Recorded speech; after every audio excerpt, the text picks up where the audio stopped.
Captain Alex Chen sat in the command center of Luna Station, watching the stars through the large window.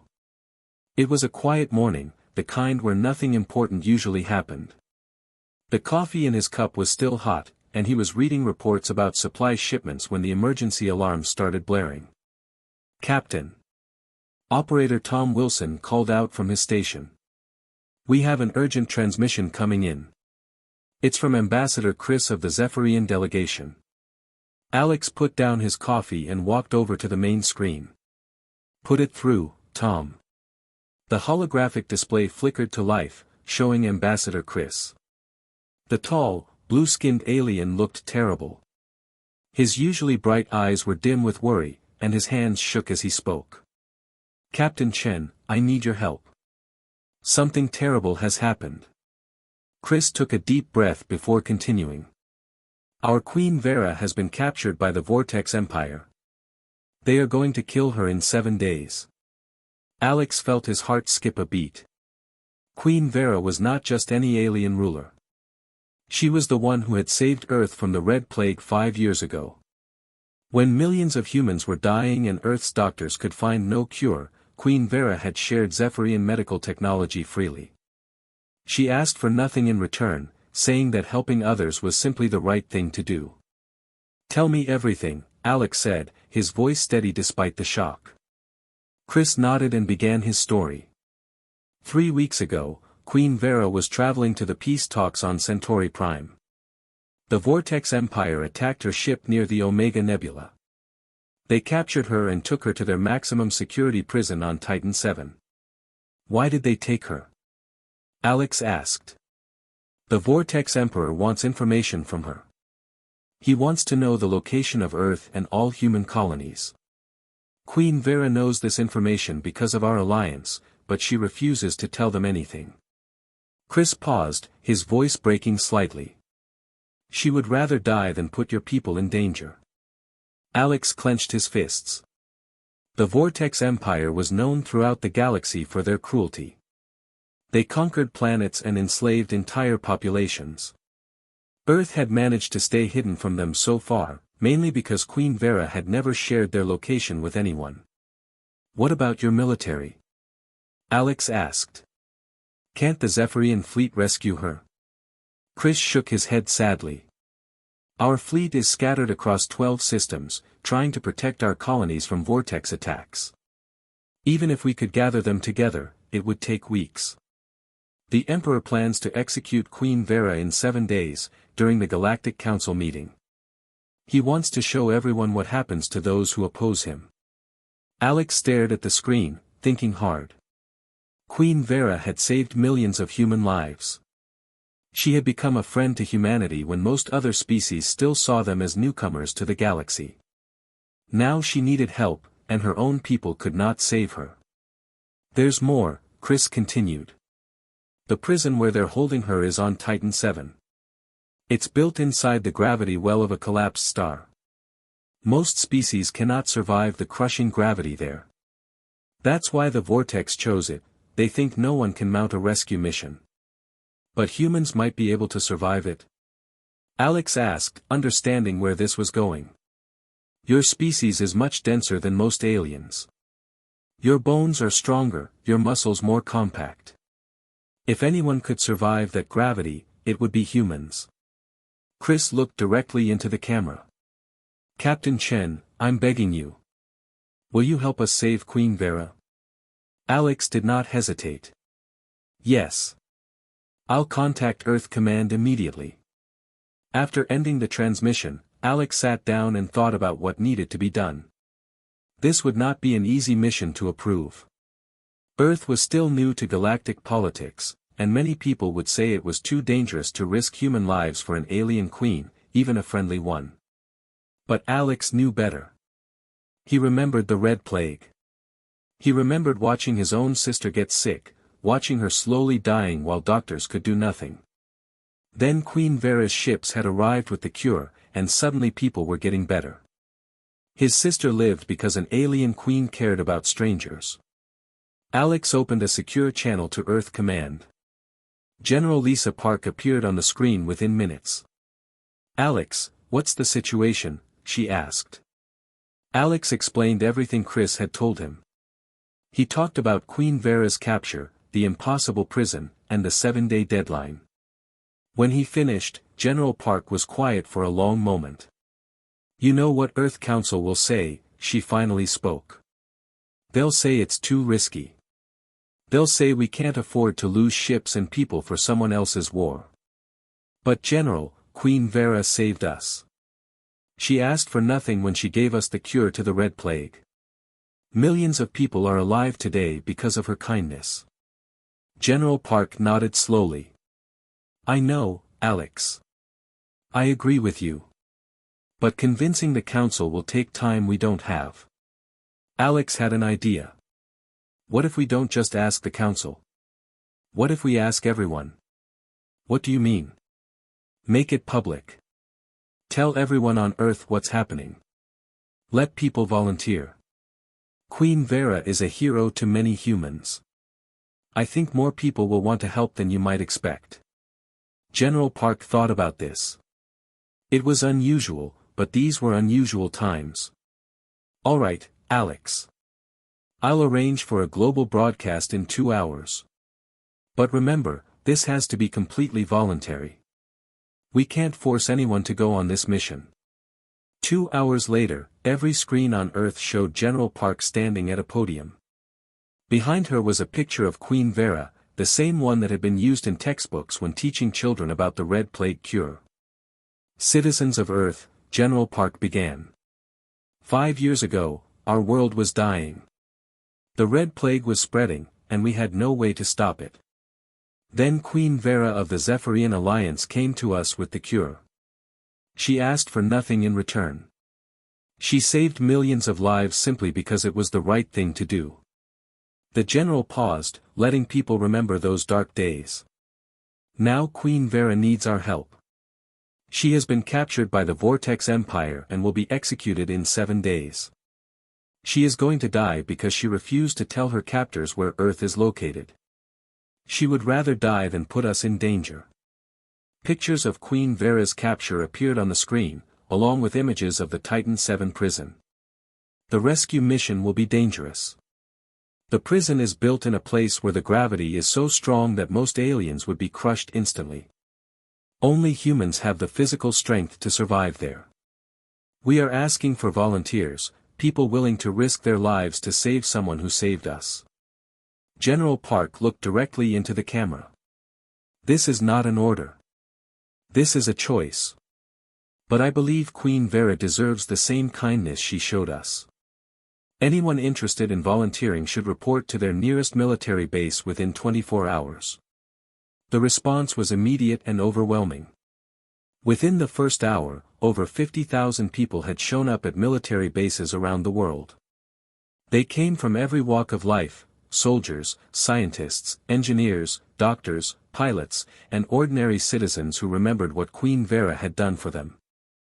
At the New York Recruitment Center, Dr. Maya Patel stood in line with hundreds of others.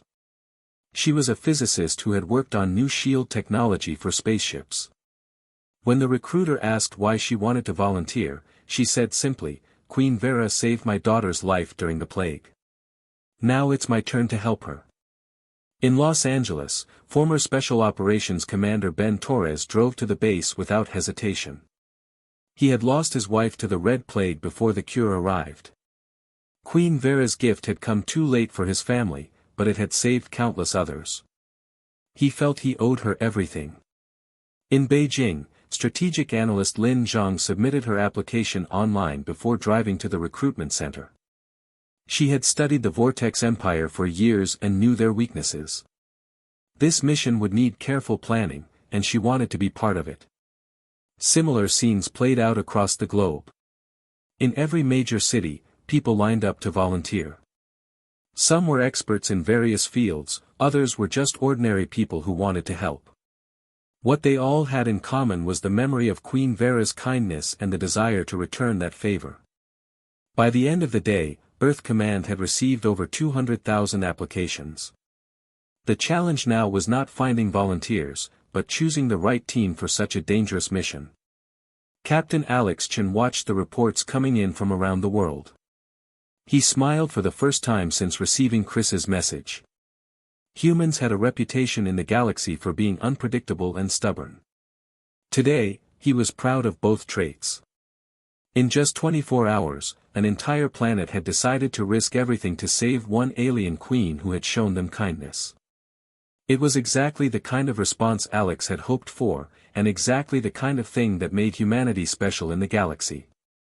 The rescue mission was about to begin, and the whole universe would soon learn what humans do when someone they care about is in danger.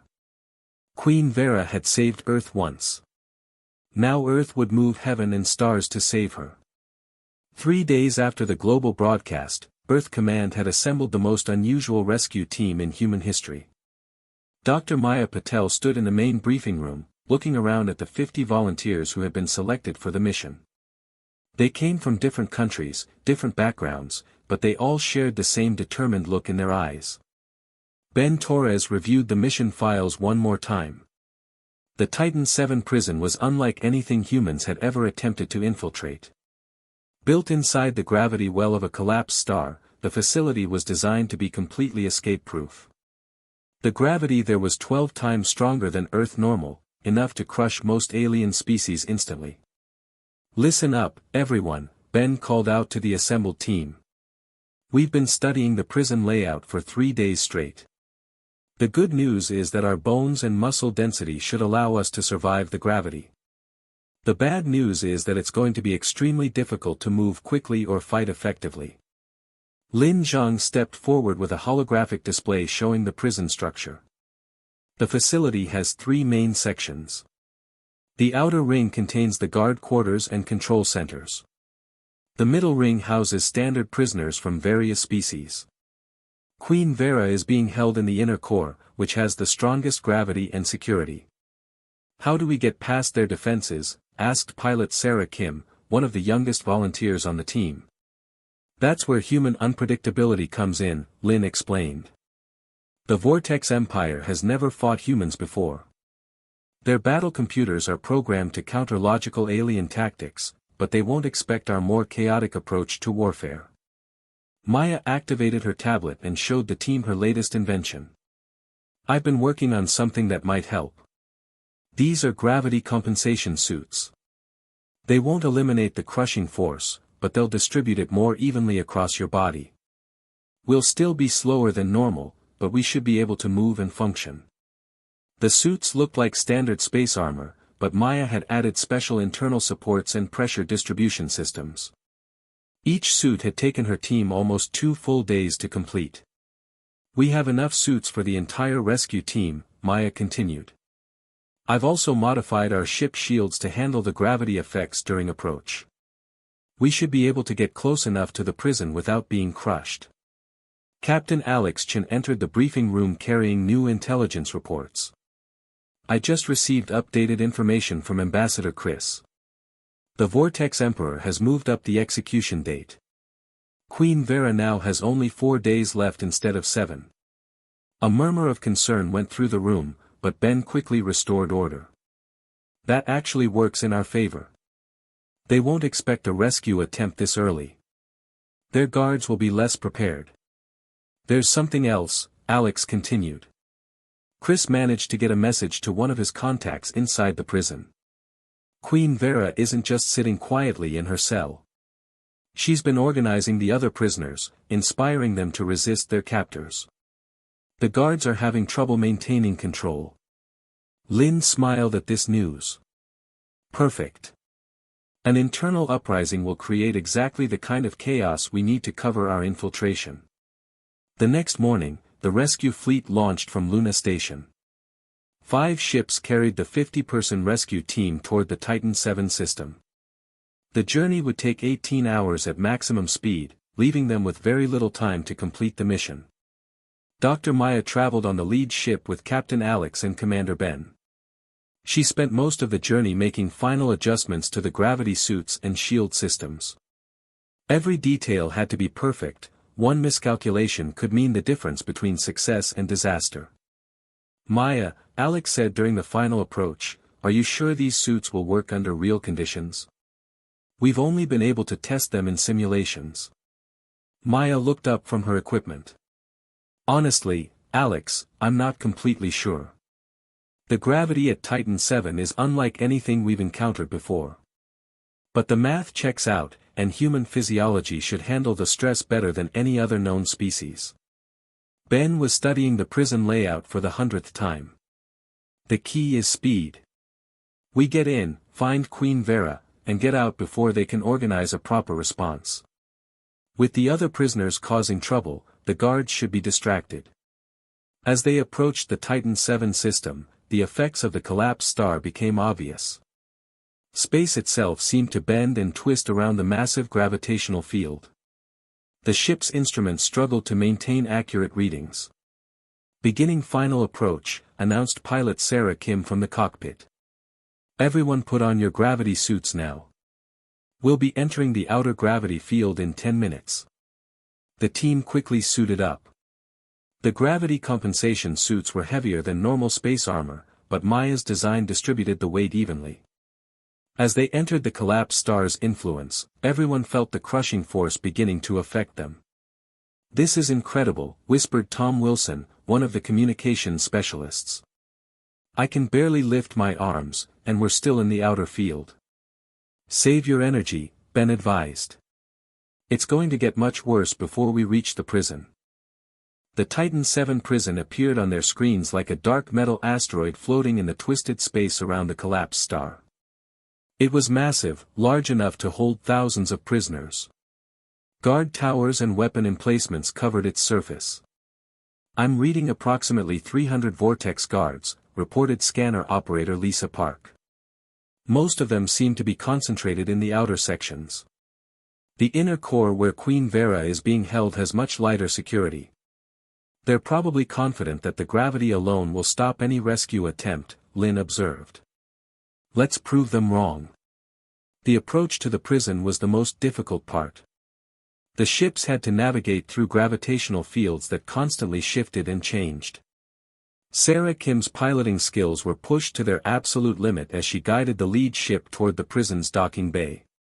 "I'm reading massive internal disturbances," Tom reported. "It looks like the prisoners are rioting throughout the facility. The guards are responding to emergencies on multiple levels." "Queen Vera's been busy," Alex said with admiration. "She's created the perfect distraction for us." The docking bay was nearly empty when they arrived. Only 2 vortex guards were stationed there, and they seemed confused by the sudden appearance of human ships. They had never seen humans before and didn't know what to make of the strange new species. Ben led the first team out of the ship. The moment he stepped onto the prison deck, the full force of the gravity hit him. Even with Maya's suit helping to distribute the weight, he felt like he was carrying 3 other people on his back. "Move slowly but keep moving," he told his team through the communication system. "Remember, the vortex guards are affected by this gravity too. They're used to it, but they still can't move quickly." The human team advanced through the prison corridors with determination that surprised even themselves. The crushing gravity that would have killed most alien species was merely an obstacle to overcome. Their dense bones and compact muscles, evolved from millions of years on Earth's high-gravity world, gave them an advantage no one had expected. "Contact ahead," whispered Lisa Park. 5 guards coming around the corner. The vortex guards saw the humans approaching and reached for their weapons. But in the heavy gravity, their movements were slow and clumsy. Ben's team moved faster, using short bursts of speed to overcome their enemies before they could raise an alarm. "These suits are working better than I hoped," Maya reported as they continued deeper into the prison. "We're actually moving faster than the guards in this gravity." They reached the middle ring of the prison and found complete chaos. Alien prisoners from dozens of species had broken out of their cells and were fighting with whatever they could find. The vortex guards were overwhelmed, running from section to section trying to restore order. "There," Lynn pointed toward a heavily secured corridor leading to the prison's inner core. "That has to be the way to Queen Vera's cell." The corridor was blocked by a massive security door and guarded by 10 vortex soldiers. These guards were larger and better equipped than the others, clearly elite troops assigned to protect the most important prisoner. How do we get past them? Sarah asked. Ben smiled grimly. We do what humans do best. We improvise. Instead of attacking the guards directly, Ben led his team through a maintenance shaft that Maya had spotted on the prison blueprints. The shaft was narrow and filled with pipes and cables, but it bypassed the security checkpoint entirely. Crawling through the maintenance shaft in heavy gravity was exhausting work, but the humans persevered. Their smaller size compared to most alien species was actually an advantage in the cramped space. I can hear fighting up ahead, Tom whispered. It sounds like Queen Vera's section is in chaos too. They emerged from the maintenance shaft in the inner core of the prison. Here, the gravity was so strong that even the vortex guards moved like they were underwater. But when they saw Queen Vera's cell, the rescue team understood why she had been able to inspire the other prisoners. Even through the energy barriers of her cell, Queen Vera stood tall and proud. She was speaking to other prisoners in nearby cells, encouraging them to keep fighting. Her voice was strong and confident, showing no fear despite facing execution in just a few days. Queen Vera, Alex called out softly. The alien queen turned toward them, and her eyes widened with surprise. She had never expected to see humans in this terrible place. How did you get here? She asked in perfect English. This gravity should have crushed you. We came to return a favor, Maya said as she began working on the cell's locking mechanism. You saved our world. Now we're here to save you. Queen Vera's eyes filled with tears, the first sign of emotion she had shown since her capture. You came all this way for me. But why would your people risk so much? Ben looked at her through his helmet visor. Because that's what friends do. And you, Queen Vera, are the best friend humanity has ever had. As Maya's equipment finally broke through the cell's security systems, alarms began blaring throughout the prison. The rescue had been discovered, and soon the entire Vortex garrison would be coming for them. But Queen Vera was free, and she was not alone. Around them, dozens of other prisoners were breaking out of their cells, ready to fight alongside their rescuers. The impossible mission was about to become something much bigger than anyone had planned. The real battle was just beginning. The prison alarms echoed through every corridor as Queen Vera stepped out of her cell for the first time in weeks. Around her, the rescue team watched in amazement as she immediately began organizing the other freed prisoners. Even in the crushing gravity that made every movement difficult, she moved with purpose and authority. How many prisoners are in this facility? Ben Torres asked as he helped break open another cell door. Over 2,000, Queen Vera replied while freeing a group of blue-skinned Andromedans. They come from 30 different species, all captured by the Vortex Empire. Most have been here for months, some for years. Dr. Maya Patel worked quickly to disable more security systems while the freed prisoners armed themselves with weapons taken from overwhelmed guards. Can they all work together? Some of these species have been enemies for centuries. Queen Vera smiled, and for the first time since her capture, hope returned to her eyes. That's what I've been teaching them during my time here. When you face a common enemy, old differences become meaningless. Today, we are all simply people who want to be free. Captain Alex Chen received an urgent message from the ships waiting outside the prison. Captain, we have a problem, reported pilot Sarah Kim through the communication system. Vortex reinforcements are arriving.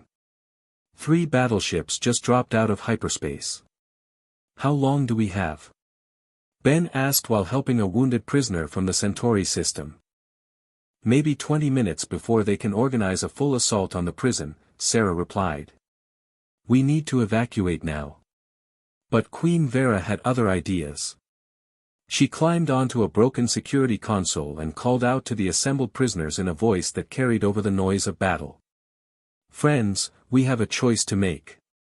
We can try to escape quietly and hope to slip away unnoticed. Or we can make sure the galaxy remembers what happened here today. Lin Zhang, the human strategist, understood immediately what Queen Vera was suggesting. You want to broadcast this, don't you?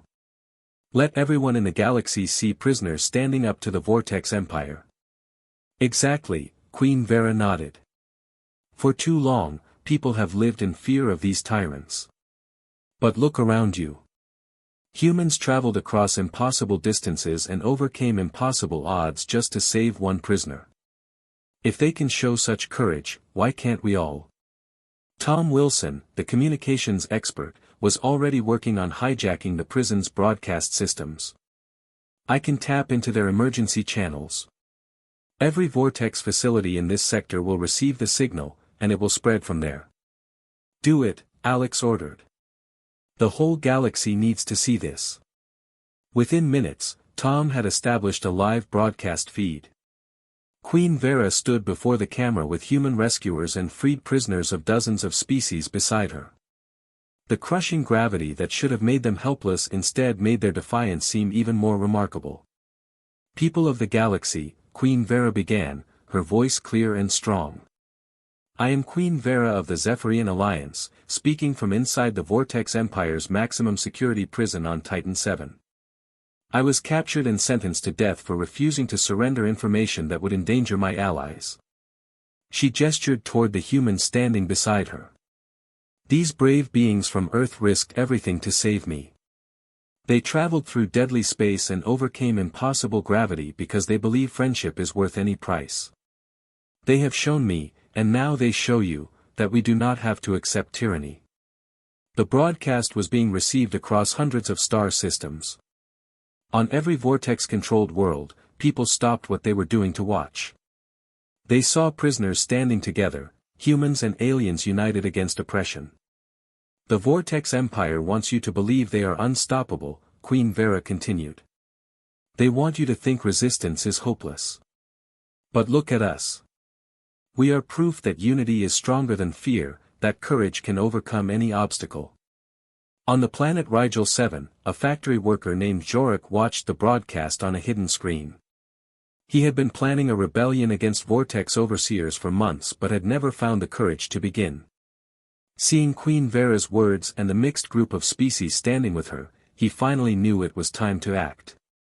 On the mining world of Kepler Station, Supervisor Nina Cross saw the same broadcast. Her workers, a mix of humans and alien refugees, had been treated terribly by Vortex administrators. The sight of humans rescuing an alien queen gave her an idea that would spread across the galaxy. Back in the prison, the rescue operation was becoming something much larger. Commander Ben Torres coordinated with freed prisoners who had military experience, organizing them into fighting units. The gravity that was supposed to be their prison was becoming their fortress.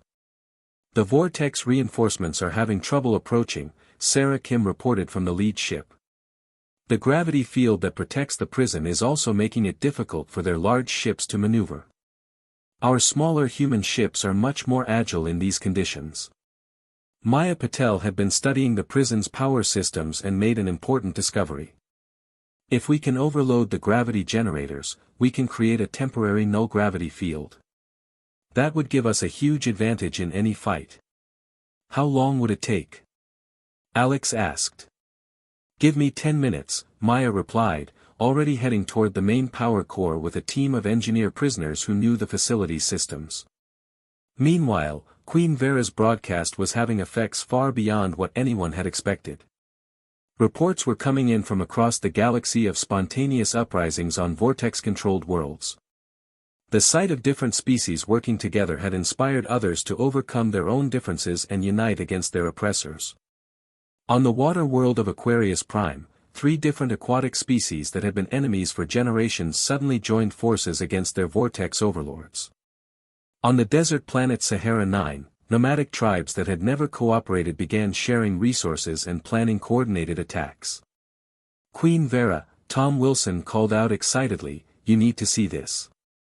We're receiving messages from 17 different star systems. Rebellions are starting everywhere. Your broadcast has triggered a galaxy-wide uprising." Queen Vera looked amazed. All this from one rescue mission. Lin Zhang smiled. It was never just a rescue mission. It was proof that people can care about each other across species lines. You saved humanity during the Red Plague, and now humanity has saved you. That kind of friendship gives others hope.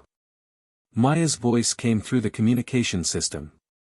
Power core modifications complete. Activating gravity null field in 3, 2, 1, now. Suddenly, the crushing weight that had pressed down on everyone for hours disappeared.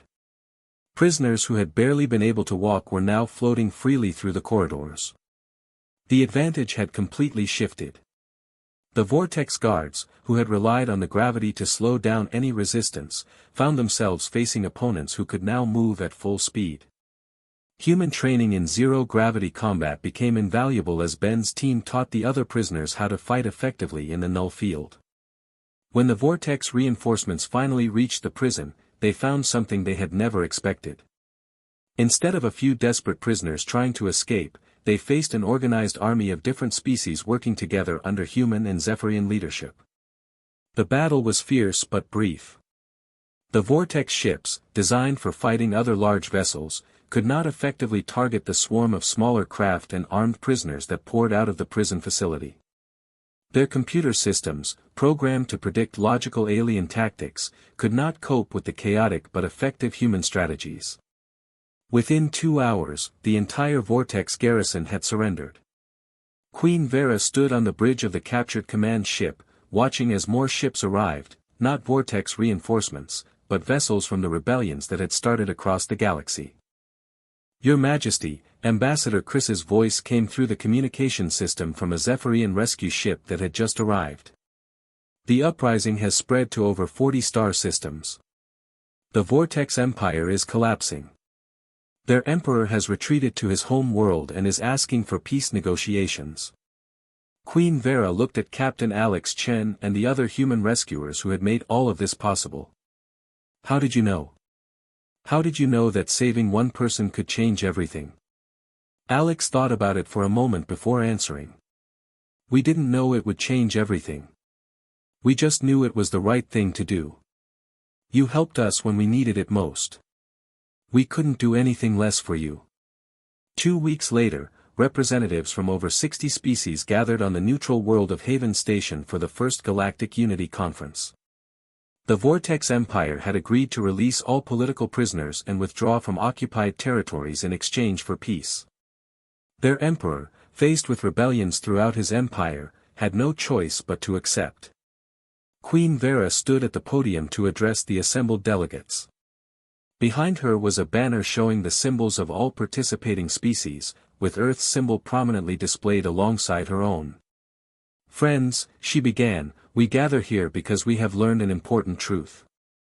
We are stronger together than we are apart. The humans taught us this when they risked everything to save one prisoner. They showed us that friendship across species lines is not just possible, but powerful enough to change the galaxy. The conference resulted in the formation of the Galactic Friendship Alliance, with Earth as a founding member despite being one of the newest spacefaring civilizations. The humans had proven that technological advancement was less important than moral courage. Dr. Maya Patel was appointed as the Alliance's Chief Technology Officer, sharing her innovations freely with all member species. Commander Ben Torres became head of the Alliance Military Academy, teaching other species about human tactical flexibility. Lin Zhang established the Alliance Strategic Planning Center, where representatives from different worlds learned to work together effectively. Queen Vera took her place as the Alliance's first elected leader, but she insisted that the rescue mission be remembered as humanity's achievement. They came for one person, she said during her acceptance speech. But they saved an entire galaxy. Let their example guide us as we build a future where no one stands alone. The Vortex Empire's attempt to demonstrate their power through fear had instead revealed the greater power of unity and friendship. Across the galaxy, species that had never trusted each other learned to work together. Trade routes opened, scientific knowledge was shared, and conflicts that had lasted for generations were resolved through cooperation. And it all began because a group of humans decided that saving one friend was worth risking everything. The galaxy would never be the same.